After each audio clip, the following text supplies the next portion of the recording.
All right, this is Calvin Castine, and we've given Gordy Little a break, and this is a special segment that we're only going to show up in the northern tier. We decided to take our cameras to Chazy and hopefully on to Ellenburg, and we were expecting Dick Garcia, and maybe he'll show up later in this portion of the program. In the meantime, we have with us Sergeant Lacey. You got a first name, Sergeant Lacey? Steve. Steve Lacey. Now, being a sergeant, I know this place here in Chazy is usually run by a sergeant. Are you in charge here? Myself and Peter Grobecker, who's another sergeant. You share the responsibility, right? Okay. Is that something different? I know for years, I know Bob Clark was here, and then we change periodically. Yes, we do. Depending on how fast you're promoted, you could end up being here for years or just a few months, depending on where you want to be as well. Okay, but is this unusual to have people sharing the duties? No, it isn't. Usually there's two people assigned here. Okay, and what happens if you disagree? He's the station commander, so he makes basically the decisions, and I just follow those and implement the rest of the policies that we employ here. Okay, now here at Chazy, we're just outside the hamlet across from the flower shop. And I'm sure you don't recall this, but for years you were down next to Honeymoore's Corners on Dola LaFave home. And I recall when I was real young, somewhere in downtown Chazy, do you have any idea of the history of this substation? Or Well, this is a station, I guess it's called? This is a station. I do recall Honeymoore's Corners, but you're predating me when you're talking about the hamlet of Chazy. I don't recall that station. Yeah, I know there was one there at one time. I'm sure our good sheriff would remember, Russ Strombley. He and Richard were both operating at that time, and I'm sure they could tell me exactly where that spot is. Sure, he could. And by the way, we got Sam Castine on the camera right now. As I said, I was running the camera in Raybrook. So what happens here, and why do we need something in Chazy? Well, this is a very busy area with the border, and you have the other agencies. You have the Border Patrol, and you have the border with Vermont. So it becomes a very busy area. So we do get involved in a lot of different aspects of criminal law, and there's a lot of people that are arrested up in this area because of the border and the adjacent state of Vermont. Okay, what do you have for manpower, or man and woman power? Currently we have in the Ellenburg satellite and here 15 members. And that's 24 hours, so on a given shift, how many are out there? It varies, but we could have anywhere from 3 to 5, or depending on the overlap and that type of thing. Now, I would think that things probably get more interesting as you get more toward dark. Do you have more people on at night than you do during the day? No, it's about the same. We have 2 at night, and that usually is sufficient. The complaint's a little less active during the nighttime, so it seems to be adequate at this point. So you have fewer complaints, but they're probably more interesting complaints at night? That's definitely correct.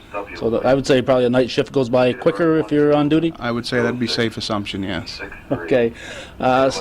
Steve, shift work. Do you get a day shift and stick with it? Do you have to rotate your shifts? How does it work with troopers? Everybody rotates. They rotate usually on a weekly basis, sometimes 2 shifts in a week, or you could be lucky enough to go 2 weeks with 1 shift. But everyone has their turn rotating in all the shifts. Do you ever get with the state police long enough to get out of that? No, that's something that Comes with the job, huh? Comes with the job, and it stays like that. And do you rotate in a specific direction? Do you go from days to evenings to nights, or vice versa? It's pretty well random. It's however we need the manpower. And how far ahead do you know? A month and a half or so, maybe 2 months. So at least you can plan ahead then, right? Yes. Yeah. All right, can we take a look around here and Sure. see what transpires? I see you've got some Christmas cards. So Yes, we have a few. We do have a few that we've gotten so far. We usually have quite a few more.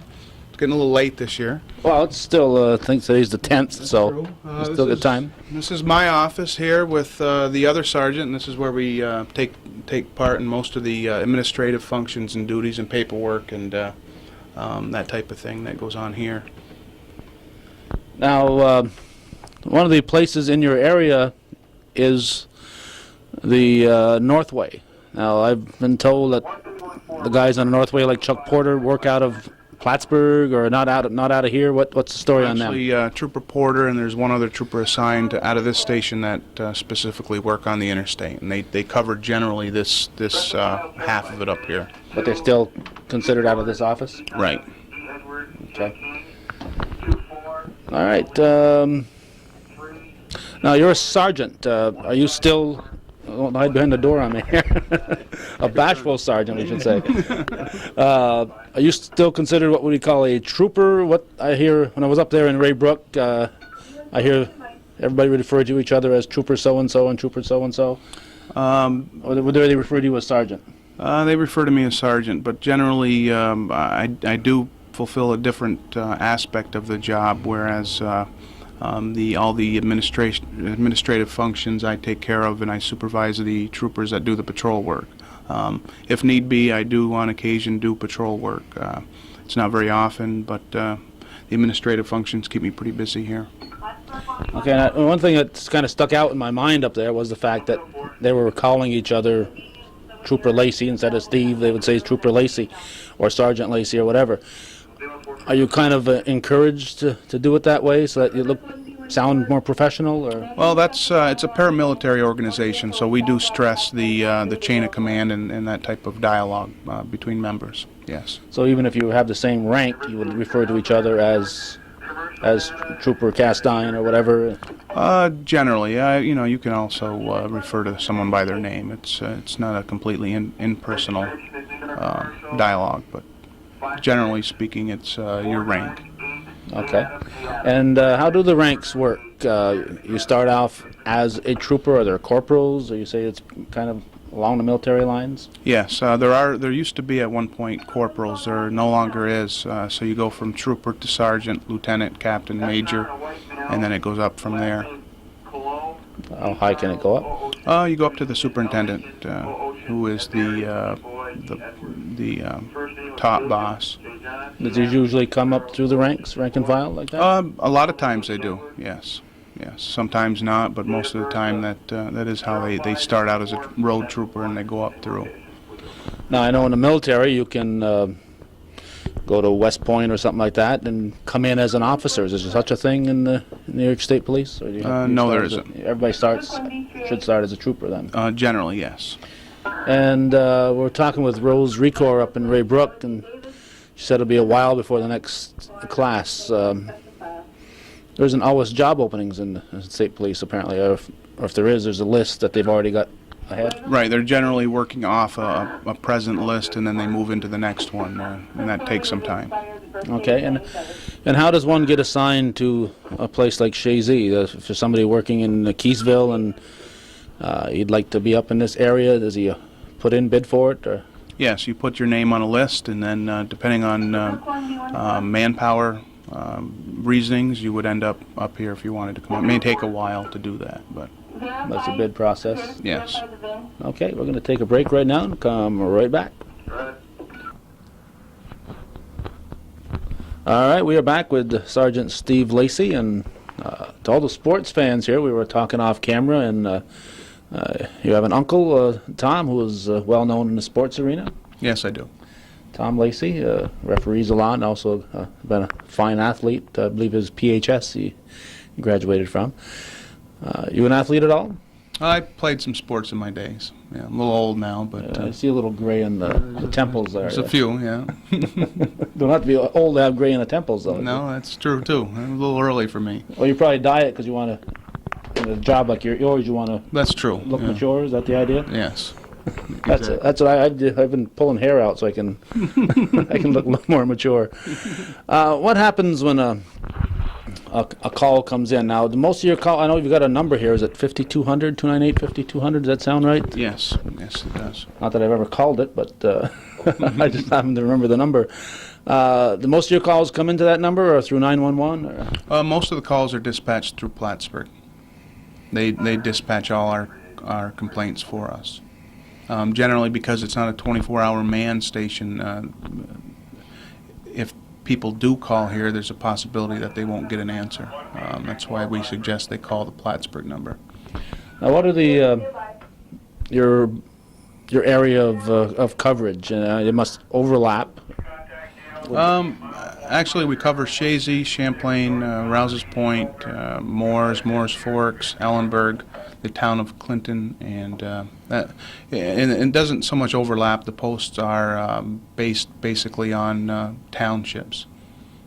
So that's the area we do cover, and then Plattsburgh picks up on the other side, and Malone on the other side of town of Clinton, which would bring you into Franklin County.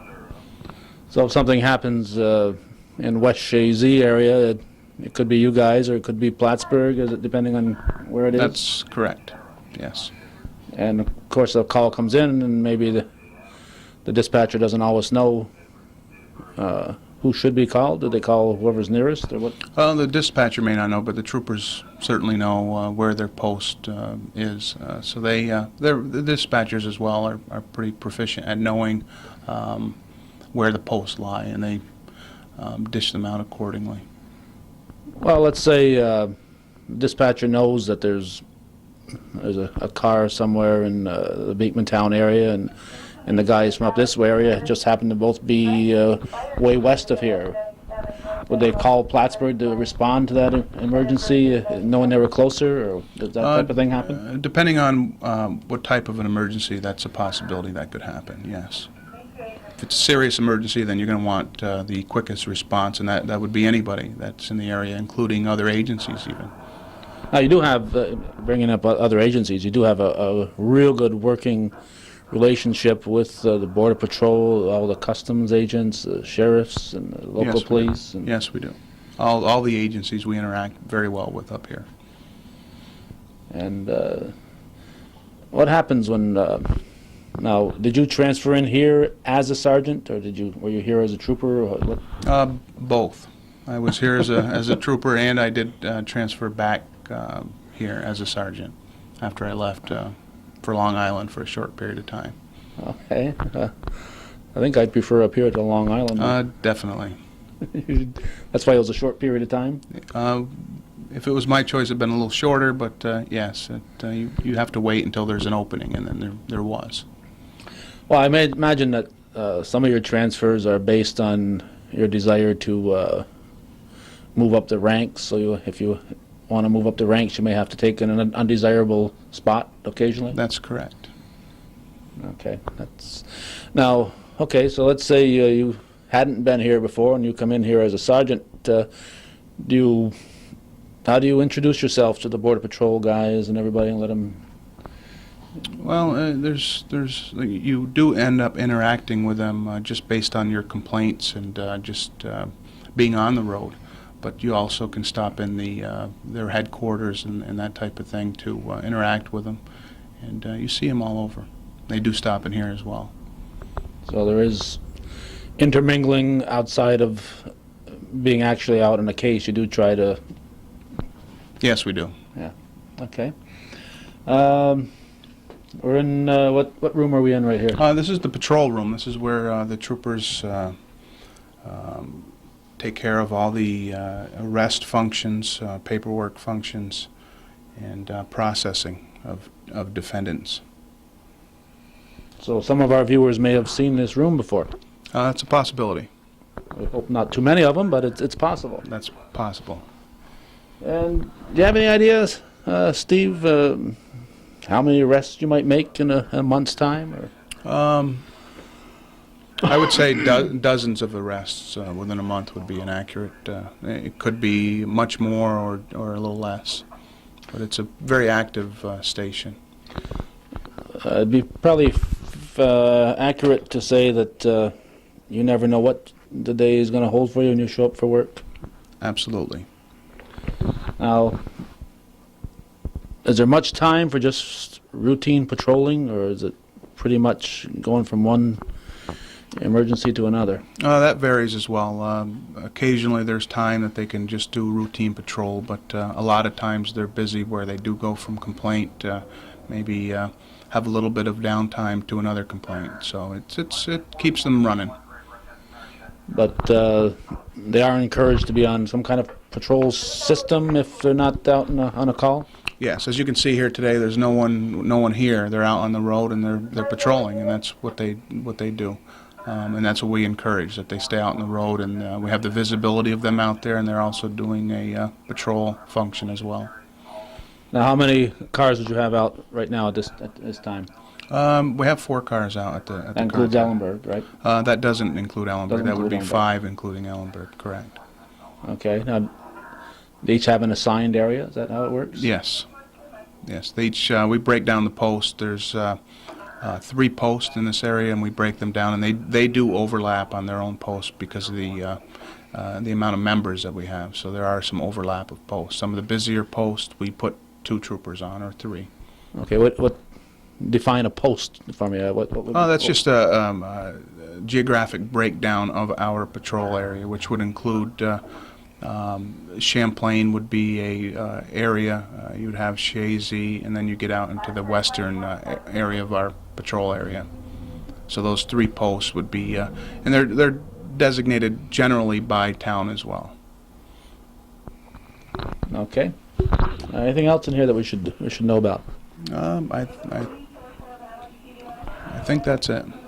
Is the computer pretty much? You have less paper now than you used to have. Is it pretty much sent from computer here to Plattsburgh to Albany, or where would you? No, we don't have any less paperwork. It just speeds up the submission of that paperwork, and it makes it a lot more efficient and legible, and it just altogether makes it a much more efficient running station with a computer.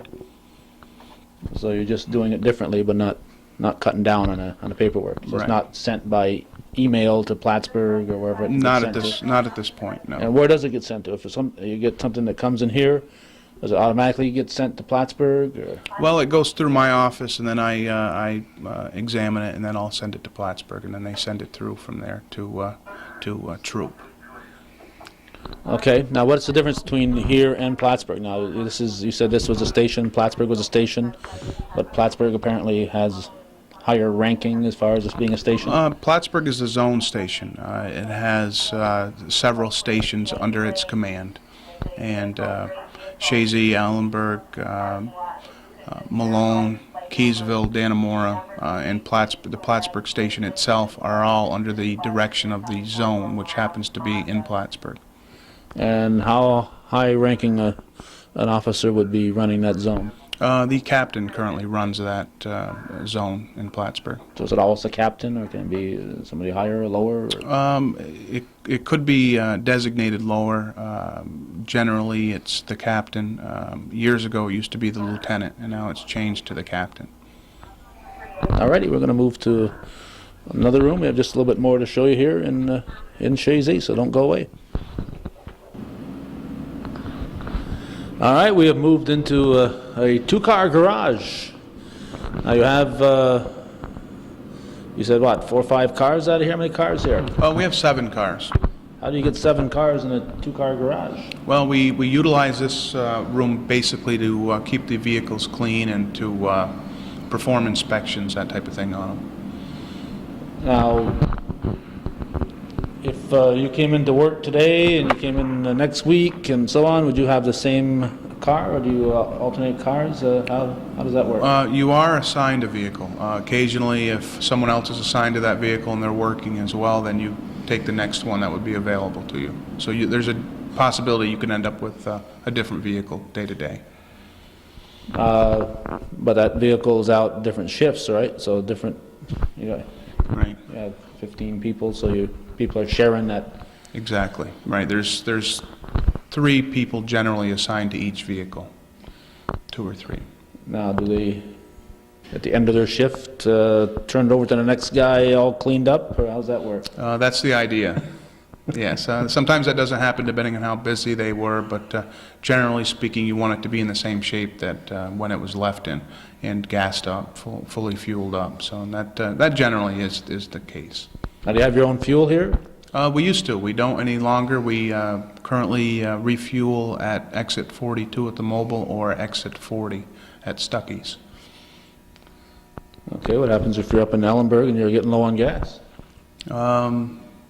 Well, you try to plan ahead and make it available to get to either exit 42 or exit 40.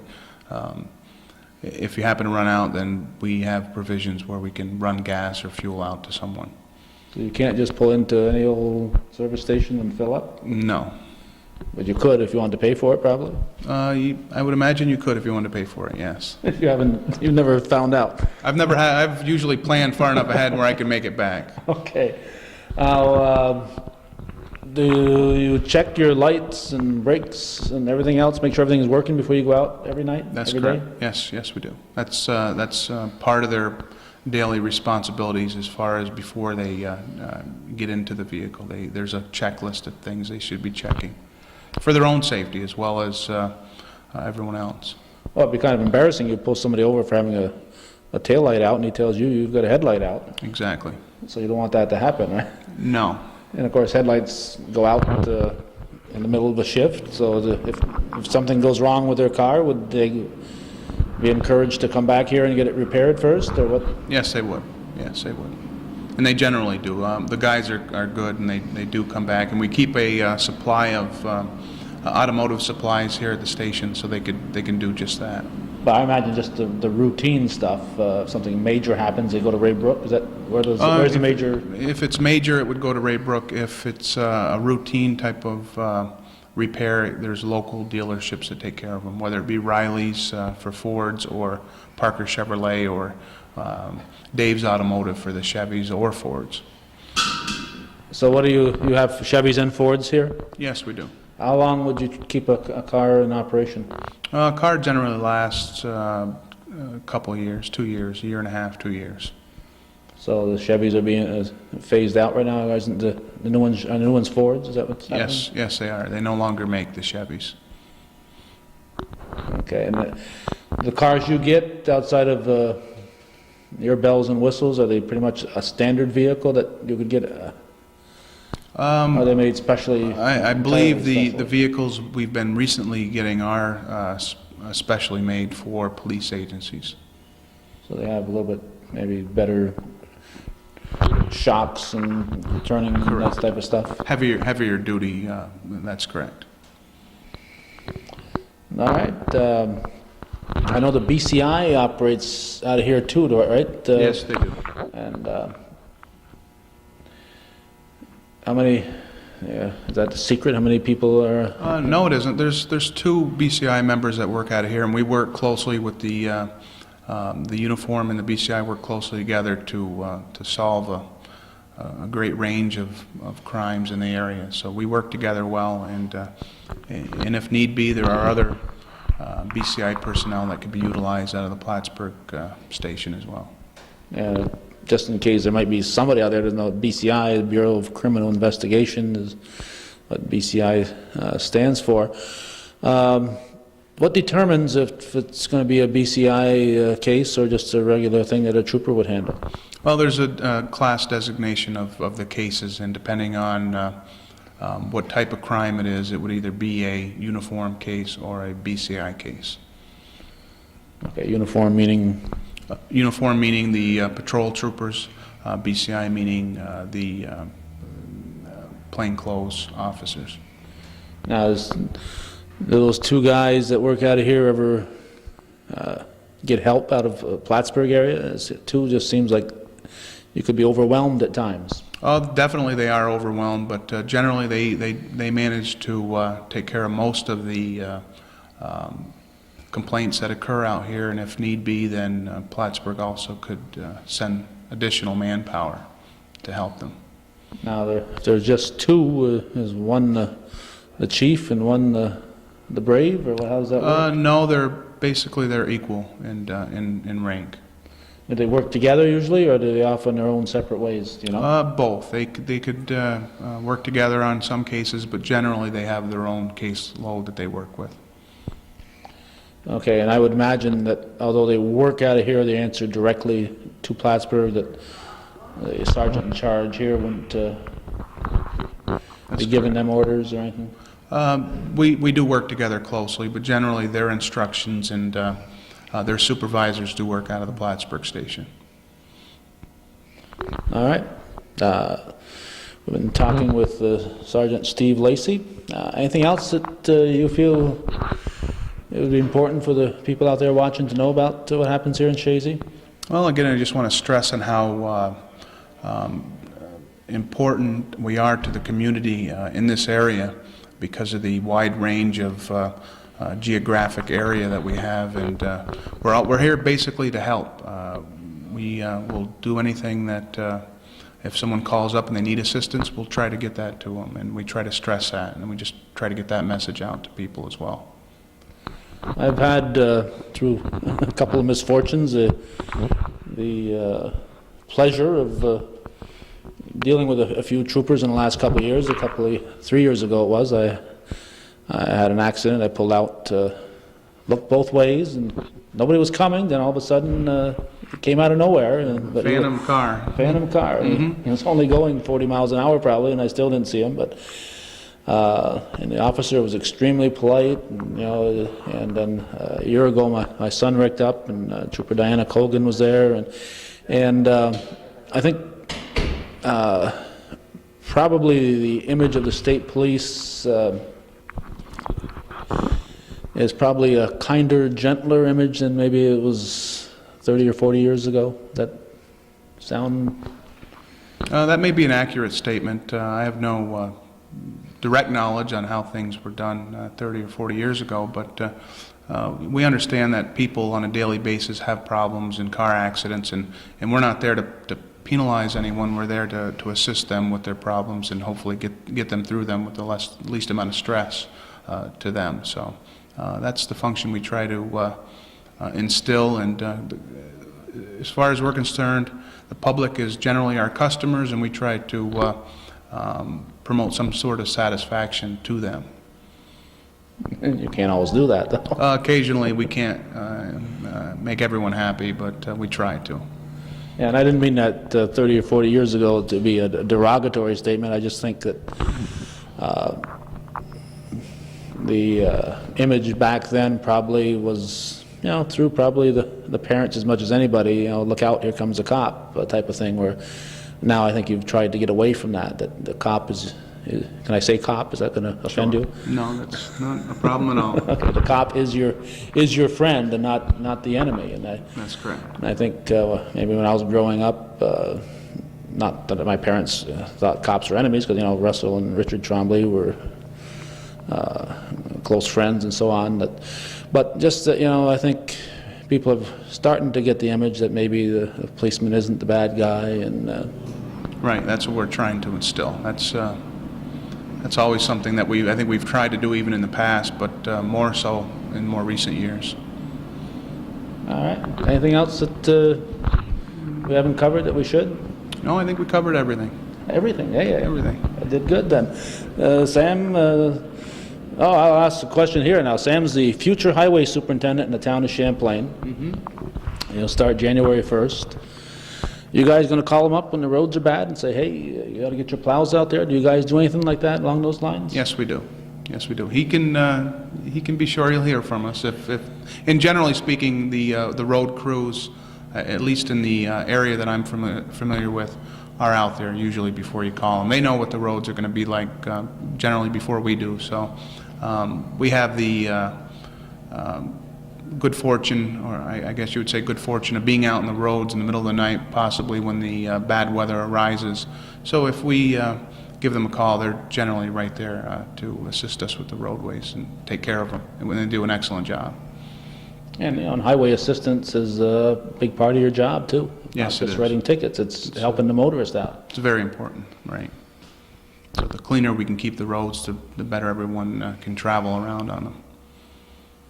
Okay, so we're going to give Steve Sam's phone number before we leave here, so you can make sure Sam will get a call and Sam can sleep in that way. That's great. Have someone else come out and take care of it. All right, we've been at the Chazy station, just outside of beautiful downtown Chazy, and hopefully we'll be get up to Ellenburg, but we're going to check with Trooper Garcia to see if that's going to be a possibility. If it is, they'll be following this portion here. If not, this will wrap it up. Thanks for watching.